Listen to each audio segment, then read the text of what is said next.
Olá, vamos continuar discutindo o assunto do aborto.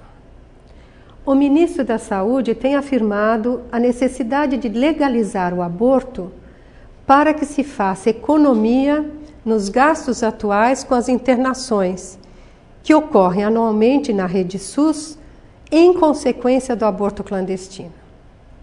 Em primeiríssimo lugar, temos certeza de que não se pode proteger a vida nem o sistema de saúde organizando a morte de forma alguma. Mais ainda, legitimando a morte em massa. Porque, como veremos no terceiro módulo, quando o aborto é legalizado, aumenta incrivelmente o seu número. E, em segundo lugar, qual é a realidade do gasto atual nessa situação? Sabemos o número total de internações para tratamento por aborto. De novo, incluídas todas as causas, desde abortos naturais, ameaças de aborto, doenças intercorrentes, inclusive o aborto incompleto, que pode ou não ser devido à sua tentativa clandestina. Nos anos 90, eram feitas, em média, 350 mil internações por ano por esse motivo. Atualmente, esse número caiu para aproximadamente 250 mil por ano. Desse total, calcula-se que 40% a 70% não se devem ao aborto clandestino. Portanto, mesmo se fôssemos considerar só a questão econômica, o gasto será muito maior se o aborto for legalizado e realizado na rede pública. É importante entender que a liberação do aborto provoca uma forma de atitude menos responsável quanto à contracepção, como consta entre outras constatações de um relatório dos hospitais do United Bristol da Inglaterra, anos após a lei que permitiu o aborto, que foi em 1967. Na União Soviética, por exemplo, em 1924, foi liberado o aborto após a Revolução, para corresponder à proposta de emancipação da mulher.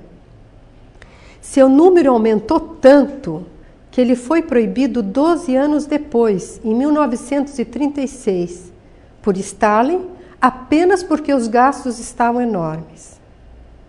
A pressão política na Rússia fez com que fosse novamente liberado em 1955. Atualmente, a população russa diminui de 800 mil a 1 milhão de habitantes por ano, trazendo já um grande problema econômico pela falta de jovens. Em setembro de 2007, a Folha de São Paulo noticiou que existem províncias russas em que o governador faz apelo aos casais que faltem ao trabalho, por exemplo, no Dia Nacional da Rússia, e usem o tempo livre para ter relações sexuais e engravidar. E como estímulo, prometem, entre outras coisas, uma casa nova. Vejam como a mulher pode ser usada, seja quando se libera o aborto, seja quando se estimula a natalidade. E ela própria pode não perceber onde está a verdade e o bem.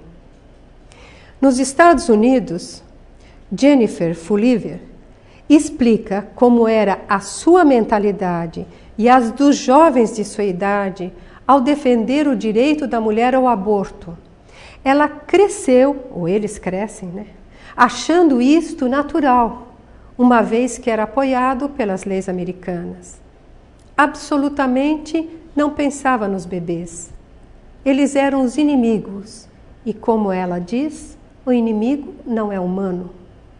Durante toda a sua infância, não conheceu ninguém que tivesse um irmãozinho ou uma irmãzinha. Aprendeu que o sexo existia para o prazer e que uma gravidez vinha para arruinar tudo. Só após sua conversão se deu conta do poder da mentira, que leva pessoas até bem intencionadas como ela própria a apoiar tamanha maldade como a morte provocada de bebês e transformou-se numa batalhadora a favor da vida. O corpo, a expressão do rosto, as mãos expressam o que se passa no espírito. Ninguém pode escapar do poder modelador de seus pensamentos, das suas emoções, dos valores que elege, de toda a sua vida interior. É o espírito que dá expressão à carne. Quer a gente queira ou não, a nossa face é a face de nosso espírito.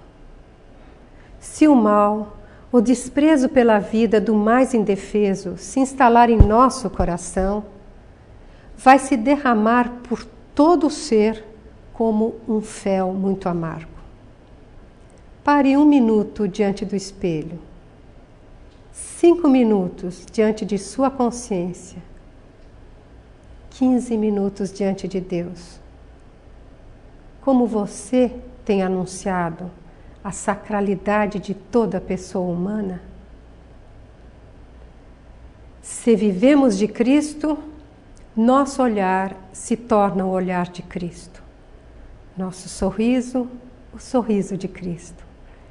Nossos braços se abrem como os braços de Cristo para acolher.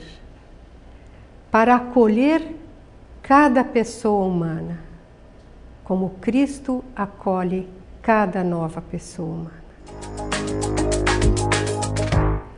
Vimos juntos como nessa aula, refletindo sobre a mentira que é repetida muitas vezes, ela pode parecer uma verdade. A legalização do aborto não é uma necessidade de saúde pública sob nenhum aspecto, nem mesmo do ponto de vista econômico. E a criança não é um nada, pois não seria necessário abortar um nada. Não deixe de acompanhar as próximas aulas, onde explicaremos melhor as consequências do aborto provocado, mesmo quando realizado com toda assistência médica.